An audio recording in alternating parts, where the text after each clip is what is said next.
What's up Scroinklings, Scroink here making a video I was never expecting to make.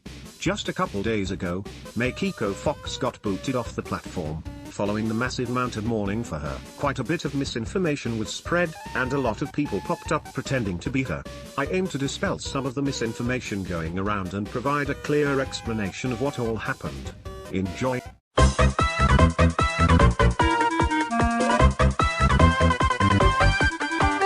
On March 19th, Makiko's channel had vanished from the website, leaving a message where her channel once stood.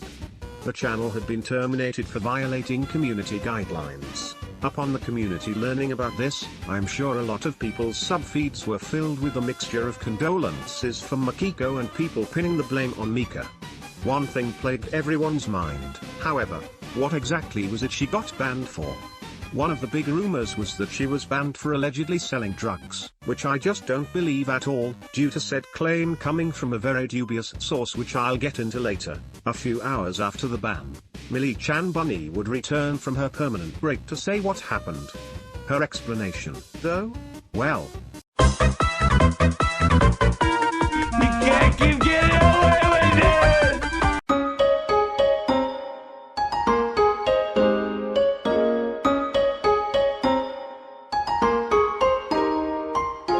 I really did not think I'd have to watch another Millie-chan short for a video, but here we are. Millie-chan's explanation is that Makiko deleted her own YouTube channel without announcing it to avoid causing a scene. However, there's a massive flaw with this narrative, because if you go to her channel, it doesn't say that she deleted her channel.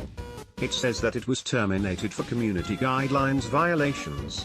When people started questioning Millie-chan about this, she said that Makiko had purposely broken YouTube's rules to get banned. So, she's implying that the day before her termination, Makiko uploaded rule-breaking content to the website, content that coincidentally nobody saw because literally nobody ever mentioned anything about new uploads, and got banned for it, while at the same time implying Makiko is too stupid to look up how to delete a YouTube channel.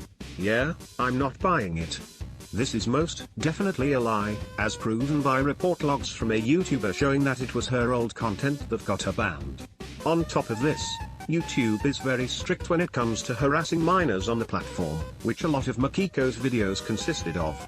So why would Millie lie about this? My personal game theory is that Millie-chan is trying to cover up for Makiko.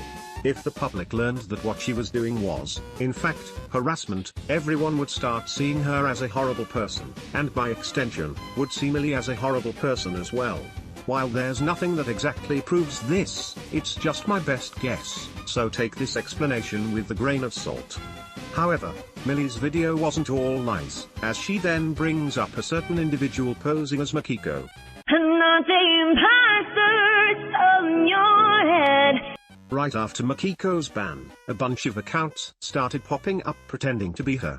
While most were immediately dismissed, 2 accounts of this nature have started gaining some attention. One of which was debunked almost immediately, but the other was somehow not called out as much, even when it raised some red flags of its own. I'm going to be focusing my attention toward the latter, because this is a person I've been wanting to talk about for months at this point. In Millie-chan's short, she calls the Makiko in Mika's community post a fake. Back in December, a Telegram channel popped up claiming to be the real Makiko Fox.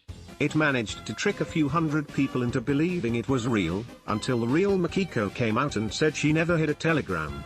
Only a couple days later, the Telegram would vanish, as if it never existed. This Telegram also had a Discord server connected to it. Discord Makiko, who I will refer to as DM, managed to trick Mika Kit herself into believing she was actually Makiko, and when she made a channel to capitalize off of Makiko's termination, she managed to trick a few big-name channels into believing she was real as well. But how do I know this is fake, you may be asking? There's one big thing that immediately gives away the fact that it's a fraud behind it. There's a Telegram link in the About Me. Remember what Makiko said about not having a Telegram? Of course, there could be the explanation that she just decided to make one. When you dig into the Telegram itself, though, it becomes obvious that the person running this account is DM, as there's screenshotted messages of said Discord account, one of which being from the server she owns. In said server, she links back to the YouTube channel, claiming she owns it. This is the same person in Mika's community post. The same person Millie called fake. While I'm on the topic of DM, I just want to quickly point out how much of a horrible person real Makiko would be if she was DM, considering DM has both said slurs and posted uncensored NSFW of Makiko and Millie-chan in Mika's kid-filled server. I really hope the real Makiko could send some kind of message to the community to dismiss this obvious fraud.